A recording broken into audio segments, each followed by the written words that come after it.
a souffert Ponce Pilate, est mort.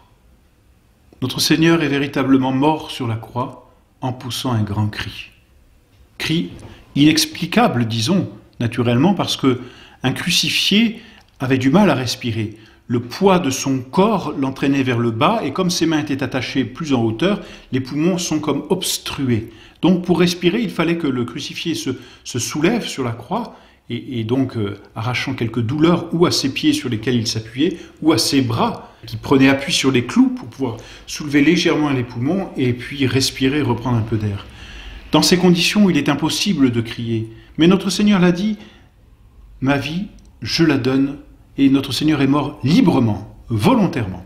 C'est lui qui a voulu mourir. C'est lui qui a remis son esprit entre les mains de son Père. Il n'est pas mort de façon passive, on peut dire, il est mort de façon active, volontairement. Il remet son esprit. Ce que nous ne sommes pas capables de faire, nous ne pouvons pas décider de remettre notre esprit.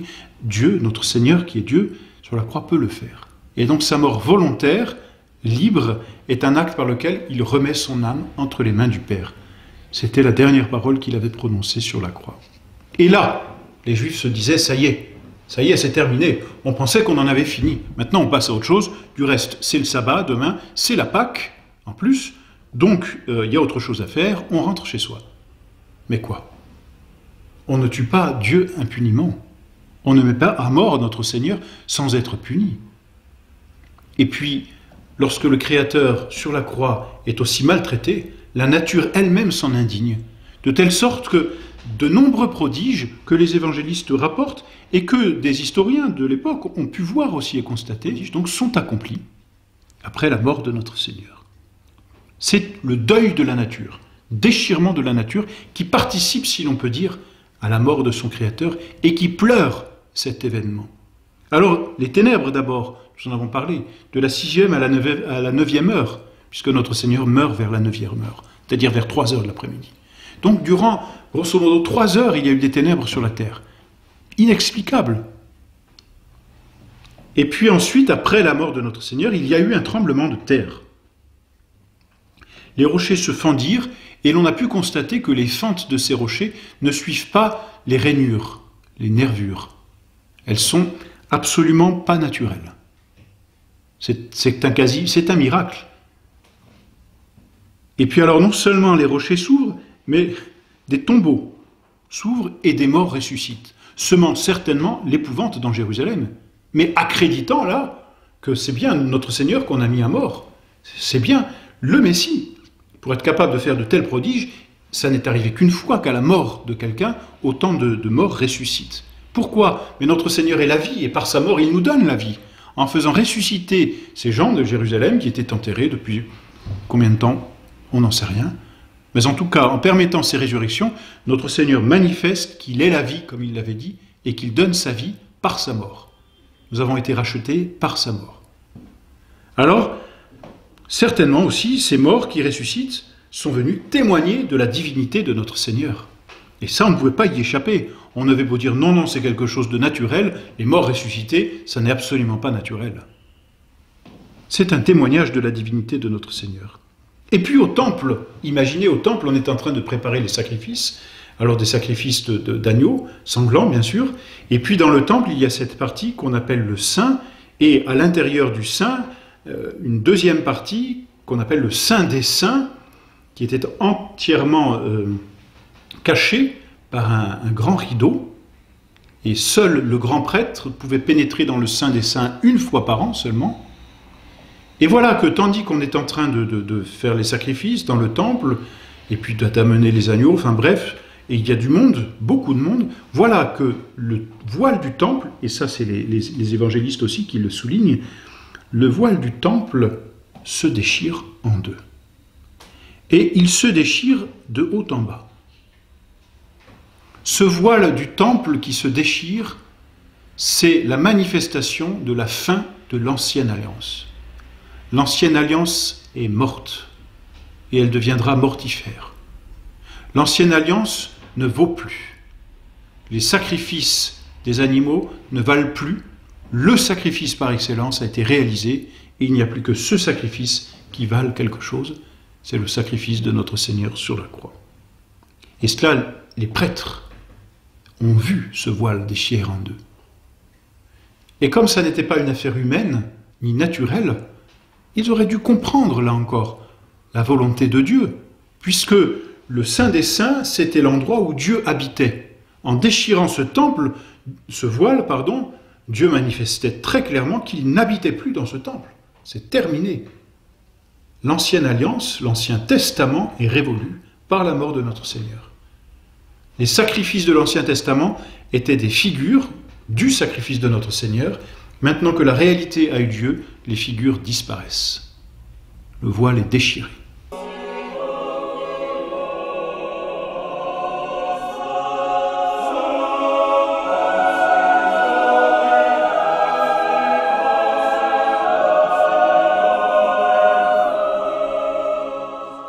Au pied de la croix, il y a là le centurion qui surveille, qui est là de garde.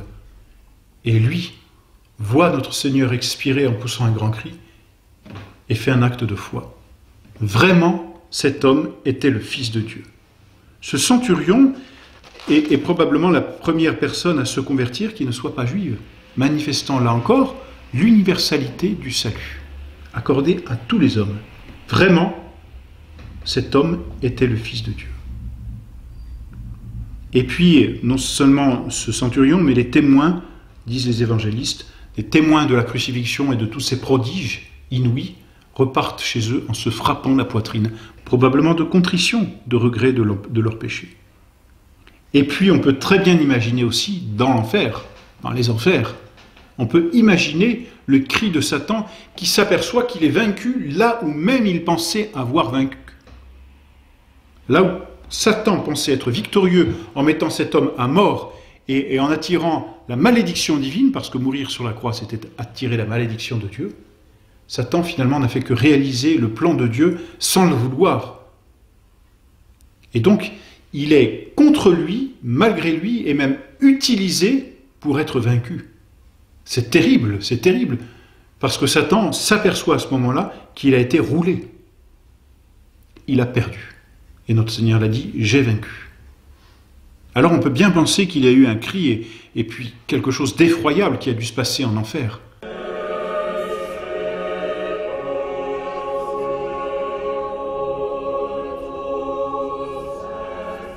C'est là tout le deuil et le déchirement de tout ce qui s'est passé autour de la mort de notre Seigneur. Alors ensuite, il fallait enlever les corps. Les corps ne devaient pas rester sur la croix pour le sabbat. Donc il fallait les enlever avant la tombée du soir, avant le coucher, c'est ça. Et donc, que font les princes? Eh bien, les princes vont demander à Pilate d'en terminer. Il faut en finir. Alors, pas de problème, Pilate veut bien. Il envoie les soldats, alors des soldats partent avec d'énormes massues. Et qu'est-ce que l'on fait dans ces cas-là? Eh bien, on brise les jambes des condamnés. La massue, et un homme arrive à la hauteur justement des jambes du crucifié. Donc avec ces massues, on brise les jambes et les os de telle sorte que le crucifié meurt par asphyxion. Il ne peut plus se relever, donc ses poumons sont oppressés, il ne peut plus respirer et il meurt asphyxié, étouffé.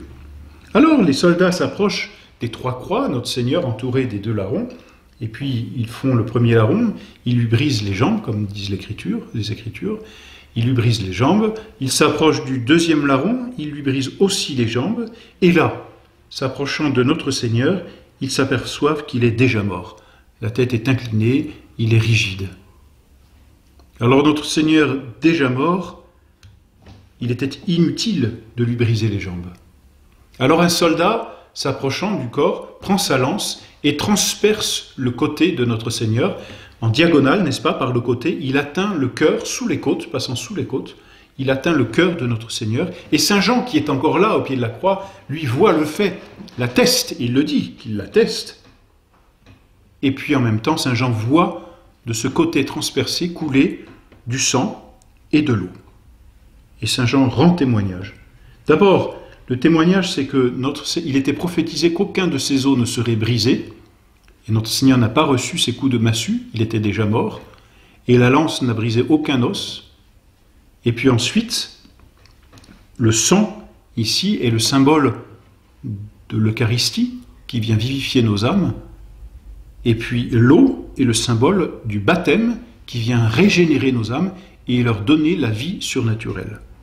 Et tout cela s'obtient par la croix de notre Seigneur.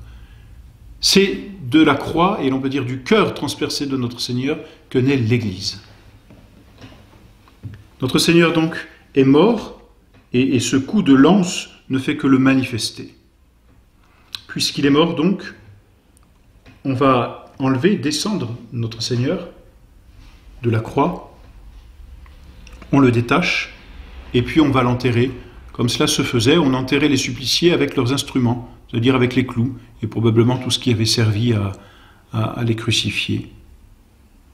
Alors deux hommes s'approchent, l'un c'est Joseph d'Arimathie, un noble, qui lui va même demander à Pilate le corps, et Pilate s'étonne de ce que notre Seigneur est déjà mort.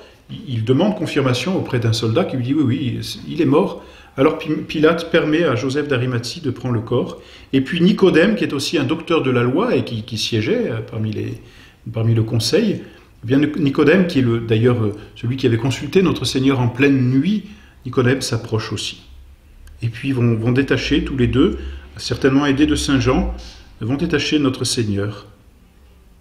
Et Nicodème apporte, en allant vers la croix, il apporte les arômes. On va embaumer très rapidement notre Seigneur. Il a eu le temps d'acheter les arômes et certainement un linceul pour enterrer dignement comme cela se faisait notre Seigneur. Alors voilà, on détache le corps de la croix et là on le remet certainement, puisqu'on vénère la Très Sainte Vierge dans cette station du chemin de croix et tout l'art chrétien n'a cessé de représenter cette image, enfin plus que cette image, cette station de Notre-Dame portant notre Seigneur exsangue dans ses bras, la Pietà. 33 ans auparavant, elle l'avait porté dans ses bras, enfant, admirable, tout beau. C'était son fils, son petit bébé, et en même temps son Dieu. Maintenant, c'est toujours son fils, c'est toujours son Dieu, et c'est le Rédempteur du genre humain. Et la Très Sainte Vierge donc porte dans ses bras le corps de son divin Fils. Mais voilà, on ne peut pas s'attarder, il faut l'enterrer avant que la nuit ne tombe. Il y a là un jardin à proximité, et donc dans ce jardin, il y a une grotte, et cette grotte a été achetée par Joseph d'Arimathie pour lui-même. Il l'avait achetée pour lui, pour son propre ensevelissement. Eh bien, Joseph d'Arimathie se dit, bien, je le donne pour notre Seigneur. Alors, on emmène le corps de notre Seigneur jusqu'à la grotte. Là, on dépose sur la petite plateforme, on dépose le linceul. Sur le linceul, on met le corps de notre Seigneur, qu'on a aromatisé très rapidement. Et puis ensuite, on referme par la tête le linceul sur le corps de notre Seigneur. Puis on met différentes bandelettes. Et puis on ferme ensuite le tombeau, c'est-à-dire qu'on roule une pierre devant le tombeau. Il y a là quelqu'un qui a tout observé, c'est Marie-Madeleine. Sainte Marie-Madeleine, une de ces pieuses femmes, la sainte femme à qui notre Seigneur a remis les péchés, est là, au pied de la croix, elle était là, elle a continué de suivre tout ce qui se passait et elle repère les lieux. Alors le sépulcre est juste à côté du Golgotha, ça n'est pas difficile, c'est un jardin, mais Sainte Marie-Madeleine repère tout parce que on a été vite, on n'a pas suffisamment embaumé notre Seigneur, donc il faudra revenir après ces jours, après les jours du sabbat et de la Pâque, on devra revenir pour finir l'embaumement. Alors Sainte Marie-Madeleine est là. Elle regarde tout, elle observe, elle voit l'endroit, elle sait où est la pierre, elle sait où est notre Seigneur. Elle regarde, elle observe. Et puis, quand la pierre est roulée, eh bien, on repart, tout triste. La tragédie est terminée. Notre Seigneur est mort, notre Seigneur est enseveli. C'est terminé. Ce qui est toutefois incroyable, c'est que pour les Juifs, ça aurait dû être aussi terminé, eux avec joie. Là où les apôtres sont tristes, légitimement, les Juifs auraient dû se réjouir. Malgré tout, cette joie est ternie par une tristesse, disons précisément par une certaine crainte. Même morts, les Juifs craignent encore notre Seigneur. C'est extraordinaire. Pourquoi ? Il a dit qu'il ressusciterait. Alors que fait-on ? Eh bien, on va voir Pilate, et puis on demande à mettre une garde. On va garder le tombeau, oui. On va garder le tombeau de crainte qu'il ne ressuscite. Pauvres Juifs.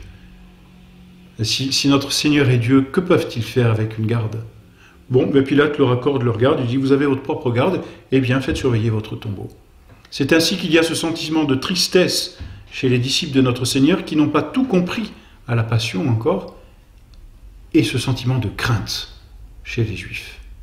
Et c'est ainsi que s'achève ce jour, le Vendredi Saint, qui est le centre finalement de toute l'histoire de l'humanité, le jour du rachat de nos âmes.